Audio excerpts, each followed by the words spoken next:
Continuación del Santo Evangelio según San Mateo. En aquel tiempo subió Jesús a una barca y con él sus discípulos. De pronto se levantó en el mar fuerte borrasca, hasta el punto de verse la nave cubierta por las olas, mas Jesús dormía. Y acercándose a él sus discípulos le despertaron, diciendo: Señor, sálvanos, que perecemos. Díjoles Jesús: ¿por qué sois tan tímidos y de tan poca fe? Levantóse entonces e imperó los vientos y el mar, y siguióse una gran bonanza. Y los discípulos maravillados decían: ¿quién es este a quienes los vientos y el mar le obedecen? Pueden tomar asiento.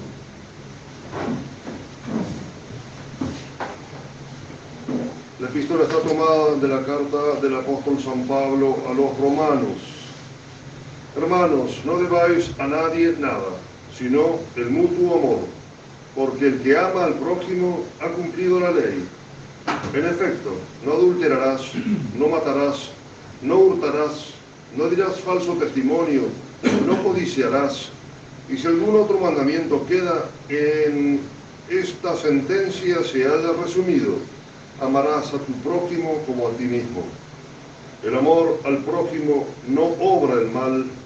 Así, el cumplimiento de toda la ley está en el amor. En nombre del Padre, del Hijo y del Espíritu Santo. Amén.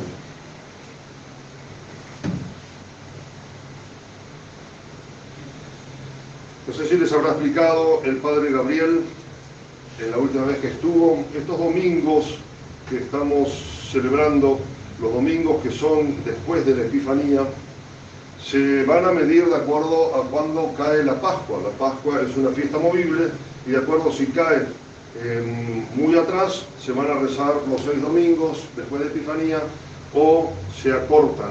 Si se acortan, estos domingos pasan a después a ser los domingos después de Pentecostés. Por eso es que el sacerdote se viste de verde como en el tiempo posterior a la fiesta de Pentecostés. Son los domingos que se llaman durante el año, los domingos durante el año. Normalmente estos domingos están dedicados siempre a las grandes enseñanzas del Evangelio, a las parábolas enseñadas por nuestro Señor Jesucristo y a los grandes milagros hechos por Él. ¿Por qué? Porque toda la primera parte del año litúrgico se dedica a lo que es la vida de nuestro Señor Jesucristo, desde el Adviento como preparación, Navidad, Epifanía. Después ya empieza el tiempo penitencial, donde nos vamos a preparar a la Cuaresma y luego a la Semana Santa, para luego triunfantemente celebrar a nuestro Señor Jesucristo, vencedor de la muerte, subida al cielo, Pentecostés, y allí viene entonces la segunda parte del año, donde nos dedicamos a la santificación de las almas. Por un lado vemos el modelo a seguir, que es nuestro Señor Jesucristo en sus distintas etapas de su vida, y luego las enseñanzas dadas por Él, que se traducen en estos domingos durante el año. El Evangelio de hoy tenemos cuando nuestro Señor calma a la tempestad que se había producido, que la barca, dicen los apóstoles, se preocuparon tanto, pensaron que se iban a hundir, con barca y todo, y nuestro Señor, sin embargo, dormía. Cuando los apóstoles, viendo la tormenta terrible que se había echado encima sobre ellos, lo despiertan nuestro Señor: Señor, sálvanos, que perecemos. Nuestro Señor se levanta, increpa al mar y les dice: tímidos y hombres de poca fe, porque habéis dudado. La barca siempre ha sido el símbolo de la Iglesia. Si uno considera lo que ha sido toda la historia de la Iglesia, constantemente ha sido tratada en el medio de una tormenta que cuando acababa una inmediatamente empezaba la otra. Ya no más con los apóstoles predicando el Evangelio se produjeron las persecuciones, siempre motivadas por la contraiglesia, o sea, la sinagoga de Satanás, el judaísmo, que como mataron a nuestro Señor Jesucristo también quieren matar, destruir la obra de Él, que es la Iglesia. Las mismas persecuciones romanas, está probado en muchas de ellas que eran producidas por la sinagoga de Satanás. Pero así siempre fue. Las persecuciones romanas que duraron hasta el año 313 con la paz de Constantino. Después empezaron las herejías, los ataques ya dentro del internamente en la iglesia, las grandes herejías. De ahí venían los grandes concilios definiendo los grandes dogmas de nuestra santa religión. Y así podríamos decir, constantemente la iglesia se vio sacudida como una especie de inmensa tormenta. La tormenta que nos toca vivir hoy quizás sea la más grande de todas. Estaba profetizada porque el Evangelio nos enseña que al fin de los tiempos la persecución iba a ser mucho más grande. Quién sabe, más escondida. No es una persecución a sangre y fuego, pero sí es una persecución moral mucho más grande, donde la gente, como quien dice, no sabe para dónde correr, para dónde esconderse, dónde está la verdad. Uno como sacerdote ve y escucha los distintos lamentos de las gentes en distintas partes del mundo. Pobrecitos, muchos de ellos ni siquiera tienen la posibilidad de los sacramentos, de escuchar la misa. Nosotros, en cierta manera, somos privilegiados, nosotros como sacerdotes, ustedes como fieles, de poder asistir a la Santa Misa y recibir los sacramentos. Pero en el medio de esta tormenta, vuelvo a insistir, ya lo sabemos de memoria, pero ¿dónde está la verdad? ¿Dónde está la iglesia? ¿Dónde está esa barca que está tapada casi por las olas? Siempre en la Sagrada Escritura, interpretada en la tradición, interpretada por la Santa Madre Iglesia. Y por eso es que nosotros nos aferramos con esa fuerza a lo que es el magisterio de la Iglesia, y entonces vemos con seguridad que nos estamos aferrando a la verdad, simplemente, y entonces actuamos seguros. Pero otra imagen que muchas veces se ponen en los temas de sermones para este domingo son las tribulaciones del alma. Ya no es la barquilla la imagen de la iglesia, sino la barquilla esa es la imagen del alma. Y cuántas veces nosotros como católicos tenemos que entenderlo, y lo sabemos, porque intelectualmente lo sabemos, pero cuando lo tenemos que llevar a la práctica, de que las tribulaciones son parte constante de nuestra vida y que debemos llevarlas siempre por el amor de Dios. Nuestro Señor está dentro de nuestra alma, pero duerme. Santa Catalina de Siena, creo que ya les conté esta anécdota. Santa Catalina era una santa que hablaba directamente con nuestro Señor, se le aparecía, tenía conversaciones íntimas con Él, hasta que un día Dios se escondió, se desapareció de su vida y vino la gran tormenta, una tormenta terrible para ella porque monja como era, terribles tentaciones de impureza, tentaciones carnales, donde ella durante 15 días estuvo sumergida en ello, y ella clamaba a nuestro Señor. Pasó la tormenta, por supuesto, no pecó, y cuando se le apareció nuestro Señor nuevamente le dijo: Señor, ¿dónde estabas? ¿Dónde estabas cuando yo te clamé? ¿Dónde estaba cuando estaba en esa tormenta? Y nuestro Señor le dijo: yo estaba en lo más profundo de tu corazón, viendo cómo tú peleabas el buen combate. Y por supuesto, fortaleciéndola. Es así. Nosotros debemos entender que es así. La vida del cristiano sobre la tierra, es más, yo lo diría más, la vida del hombre sobre la tierra es una constante tribulación, seamos buenos o seamos malos.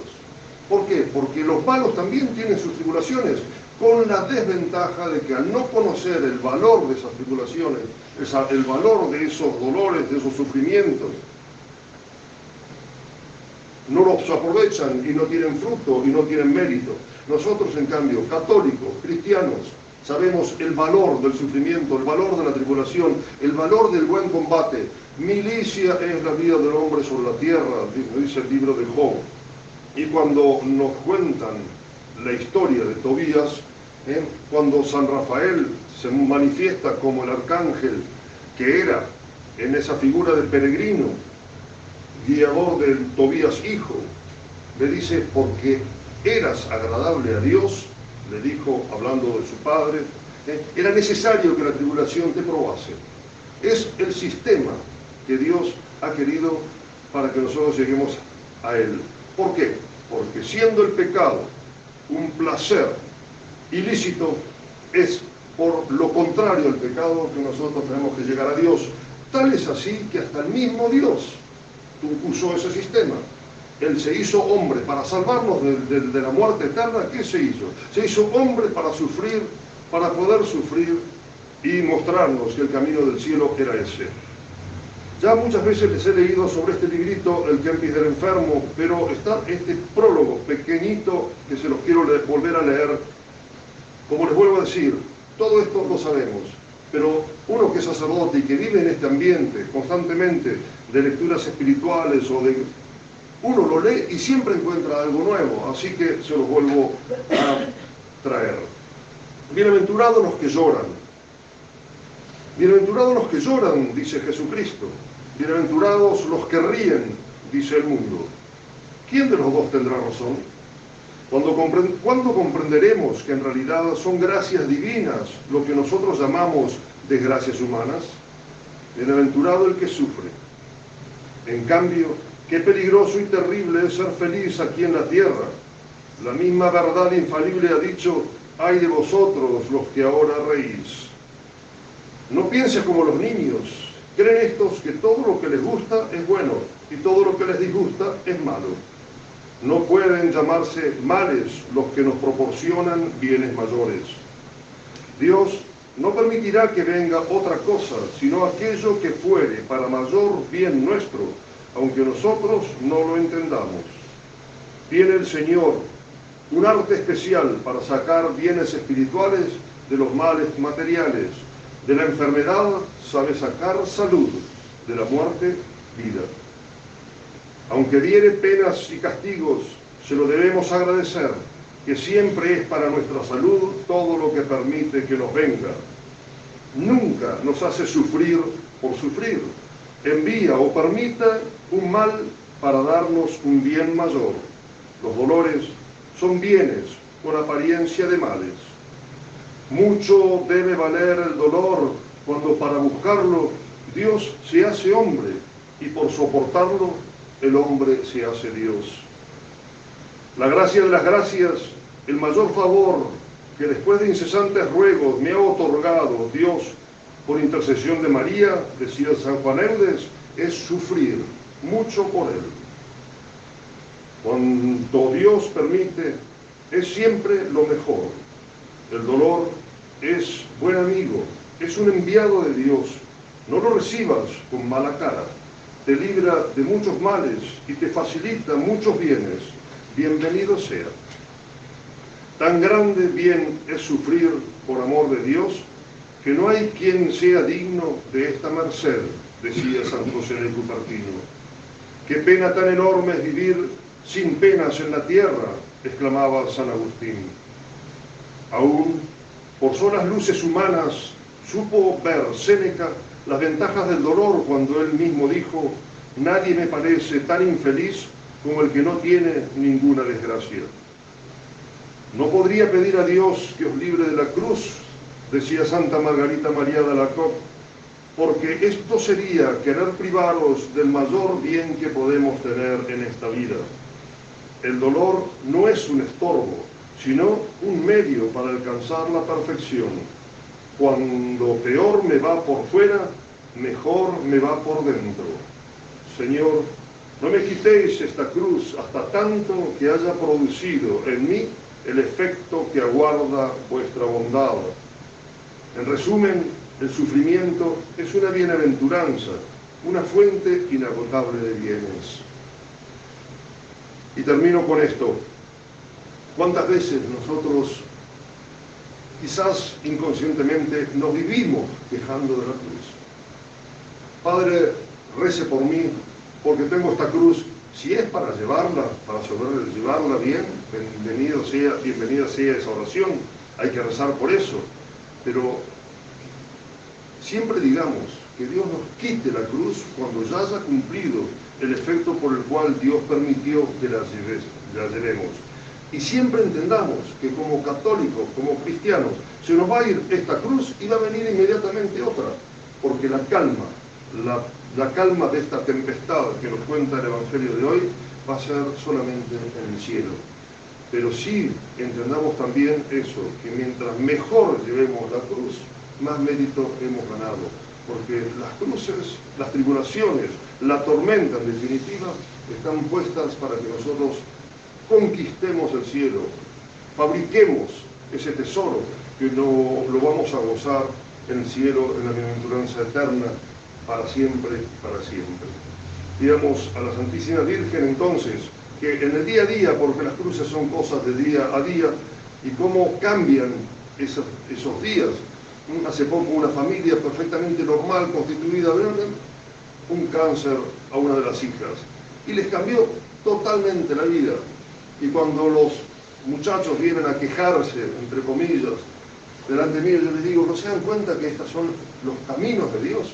¿Cuántas veces una familia se va a acercar muchísimo más a Dios a través de la cruz, de la tribulación, y no del bienestar humano, que muchas veces es peligroso?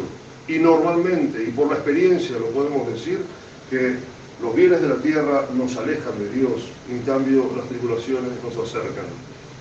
Pidamos a María Santísima entonces esa gracia inmensa que significa entender la vida simplemente como un buen cristiano, como un buen católico. Ave María Purísima. Sí, Señor, por el Padre, el Hijo y el Espíritu.